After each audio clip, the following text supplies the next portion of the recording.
আসসালামু আলাইকুম। কেমন আছেন সবাই? আশা করি সবাই ভালো আছেন। আল্লাহর রহমতে আমিও বেশ ভালো আছি। একদম রান্নাবিহীন জীবন কাটাচ্ছি বলতে গেলে এখন। বাড়িতে গিয়েছিলাম ১৩-১৪ দিন থেকেছি। কোনো কাজকর্ম করতে হয়নি, রান্নাবান্না করতে হয়নি। একদম ফ্রিলি অনেক আরামে ঘুরেছি, বেড়েছি। আচ্ছা, অনেকদিন পর আমি ভিডিও নিয়ে আসলাম। আসলে গ্রামের মানুষ কিন্তু বেশি মোবাইলে সময় দেওয়াটা পছন্দ করে না। এটা তারা অন্য চোখে দেখে। তো এই কারণে আমি খুব কম অ্যাক্টিভ ছিলাম সোশ্যাল মিডিয়ায়। ফোনে খুব কম সময় দিয়েছি, পরিবারকে বেশি সময় দিয়েছি। এইজন্য আমি প্রতিদিন ভিডিও আপলোড করতে পারি নাই।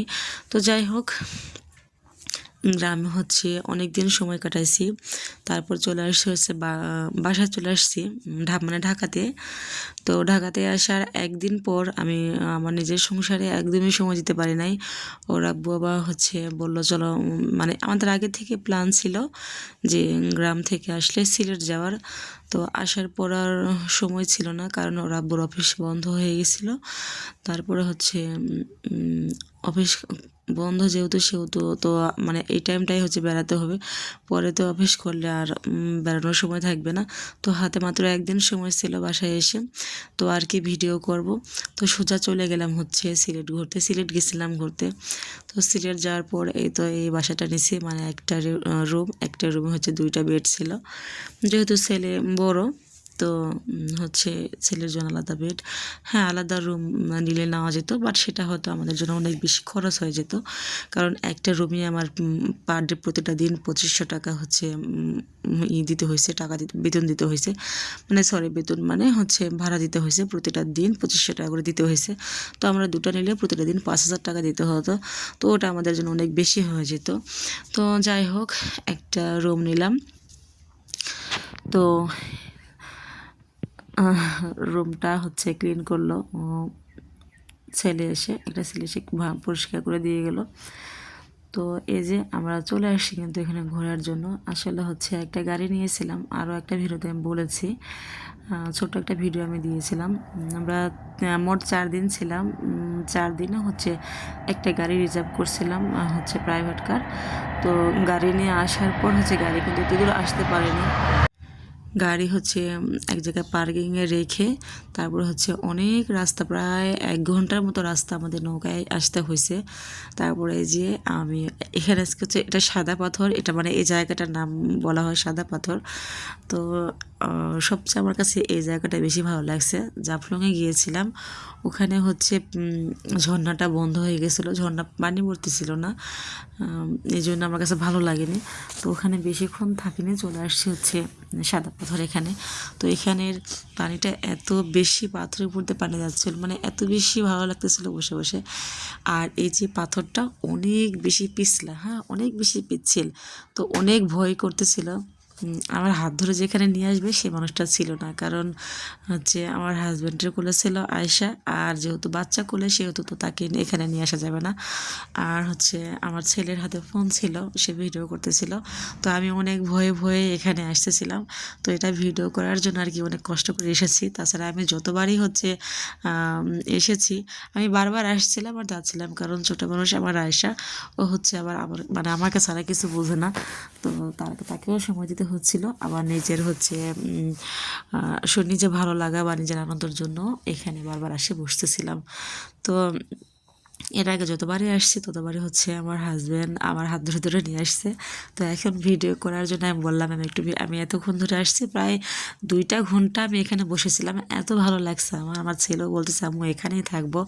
তো এখান থেকে যাব না, এইখানে মানে এখানে অনেকটা সময় দেবো, তারপরে এখান থেকে যাবো। জাফলংয়ে এতটা বেশি সময় দেওয়া হয় নাই, কারণ জাফলংটা পানি, ঝর্ণায় পানি পড়তেছিল না, এই কারণে ভালো লাগে নাই, একদম মরুভূমির মতো লাগতেছিল।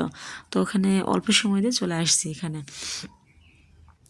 তো প্রায় 1.5-2 ঘন্টা সময় হয়ে গেছে, কিন্তু আমি ভিডিও করি নাই, কারণ ওই যে আমার ভিডিও যে করবে ছেলেও এতটা মানে এগুলো নিয়ে ব্যস্ত। তো ভিডিও করার মতো হচ্ছিল না। এখন আমার হাজব্যান্ডকে বলছিলাম যে মানে ছেলেও আসি করতেছে না, তুমি একটু ভিডিও করো, বলবে একটু ভিডিও করছে। তো যাই হোক, ভিডিও করার জন্য আর কি হচ্ছে আমি একটুখানি আমার হাজব্যান্ডের হাতে ফোন দিয়ে তারপরে এখানে এসেছিলাম। এই যে মাঝখানে যে পাথরগুলা এত পিচ্ছিল, আমি কিন্তু একদম একা যেতে পারিনি, সবসময় ওরা আমার হাত ধরে ধরে নিয়ে গেছে। তো অনেক বেশি হচ্ছে আনন্দ করেছে। আসলে টাকা পয়সা এসব তো কম বেশি সবারই আছে। হ্যাঁ, আমাদের সাধ্যমতো যদি আমরা প্রকৃতি ঘুরে দেখি না, সত্যি মানে অনেক কিছু দেখার আছে। মাশাআল্লাহ, আলহামদুলিল্লাহ। প্রকৃতি যে এত সুন্দর, আল্লাহর সৃষ্টি সৃষ্টি যে কতটা সুন্দর, এটা আসলে আমরা ঘুরে না দেখলে কখনোই বুঝতে পারবো না। আর এই যে তরমুজটা দেখেন, এই তরমুজওয়ালা ভাইটা না তরমুজ নিয়ে ঘুরতেছিল আর বলতেছিল কি মধু মধু মধু। তাই আমি বলতেছিলাম মনে হয় ঠিক পাহাড়ি মধু। এখানে তো সব মানে ফল টল যা আছে সব কিন্তু পাহাড়ি ফল, আসলে অনেক বেশি টেস্টি ছিল। তো মধু নিয়ে ঘুরতেছিলাম, বললাম যে ভাই পাহাড়ি মধু নাকি বলে। তারপর তাকিয়ে দেখি হচ্ছে তরমুজ। আমি বললাম এটা তো তরমুজ। বলছে এটা মধুর মতো মিষ্টি, এই কারণে বলতেছিলাম মধু। আমি কই কেন মধুর মতো মিষ্টি? কই এটা পাহাড়ি তরমুজ, খেয়ে দেখেন অনেক বেশি স্বাদ। তো আমি নিলাম এক পিস, দেখি কেমন। আসলে ও পাহাড়ি তরমুজ এতটা মিষ্টি, একটা আগে খেয়ে দেখলাম, তারপরে হচ্ছে আমি আরও পরপর কয়েকটা নিলাম। আমার হাজব্যান্ডকে দিলাম দুইটা, আমার ছেলে মনে হয় দুইটা খেয়েছে, আমি হচ্ছে একটা নিয়েছি। তো যাই হোক, 5-6টা তরমুজ অলরেডি খাওয়া হয়ে গেছে, কারণ সত্যি অনেক বেশি মিষ্টি ছিল তরমুজটা। তো তরমুজ খাওয়া দাওয়া শেষ করে হচ্ছে এই যে ছোট্ট আমার মেয়ে, মানে আমার মেয়ের অনেক বেশি কষ্ট হয়ে গেছে, কারণ ও তো ছোটো মানুষ, ওর জন্য একটু বেশি কষ্ট হয়ে গেছে। হচ্ছে বারবার মানে ওর খাওয়া দাওয়া একদম হচ্ছিল না, ও যেগুলো খায় সেগুলো হচ্ছে তো সবসময় মানে নিয়ে ঘোরাও যায় না, অনেক বেশি কষ্ট। শুধু দুধটা নিয়ে আসছিলাম আর সেরিল্যাকটা, তো এগুলো খেতে চাচ্ছিল না। তারপরেও হচ্ছে বাচ্চাকে দিয়ে বসিয়ে রেখেছিলাম, কি করব, যে এসেছে যেহেতু সেহেতু তো উম, একটু ঘুরে দেখবো। আর এখানে আসতেও তো অনেক টাকা পয়সা খরচ হয়েছে, তো ভাবলাম টাকা পয়সা খরচ করে যেহেতু এসেছি তাহলে একটু ঘুরে দেখবো, তো অবশ্যই ঘরে বসে থাকি লাভ কি। তো আমি একদিন ভাবছিলাম আমি আসবো না, তোমরা যাও। তারপর ভাবলাম যে না, আসছে ওর বাবা তো আসছেই আমার জন্য। আমি একবার অনেক দিন আগে একবার বলেছিলাম যে সিলেট জাফলং দেখার আমার খুব ইচ্ছে। তো জাফলংয়ে এসে কচু কিছুই পেলাম না, আমরা ঝর্ণায় পানি পড়া বন্ধ, একদম ভালো লাগেনি। তো যাই হোক, আর এই যে এই বলেছিলাম না নৌকা দিয়ে আসছি, আমরা হচ্ছে গাড়িটা রেখে আসছি ওখানে। এই নৌকাতে গাড়ি রেখে, গাড়ি পার্কিংয়ে রেখে এই নৌকা দিয়ে আমাদের আসতে প্রায় 1 ঘন্টা সময় লাগছে। আবার হচ্ছে এই নৌকা দিয়ে যাব, তারপর হচ্ছে ওখানে গাড়ি।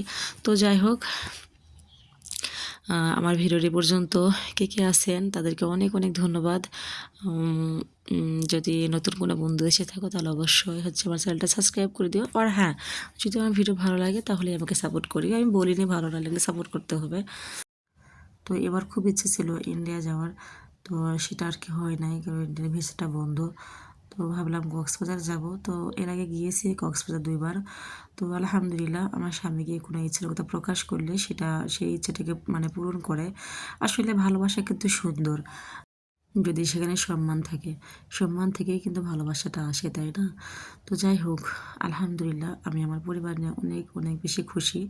তো আমার স্বামী তার সাধ্যমতো চেষ্টা করে আমাদের ভালো রাখার। তো এই জন্য তার কাছে সত্যি আমি অনেক অনেক বেশি তার কাছে আমি খুশি। তো আজকে হচ্ছে এই আজকের দিনটা আছে ঘোরাফেরা শেষ। তো দেখা হবে আগামী নতুন কোনো ভিডিওতে। আজকে এখানে শেষ করছি। ভালো থাকবে বন্ধুরা, সবাই দোয়া করবে, আর সবার জন্য আমারও অনেক অনেক দোয়া রইল। তো আজকে চলে যাচ্ছি হচ্ছে হোটেলে, আবার হয়তো চলে আসবো আগামীকাল।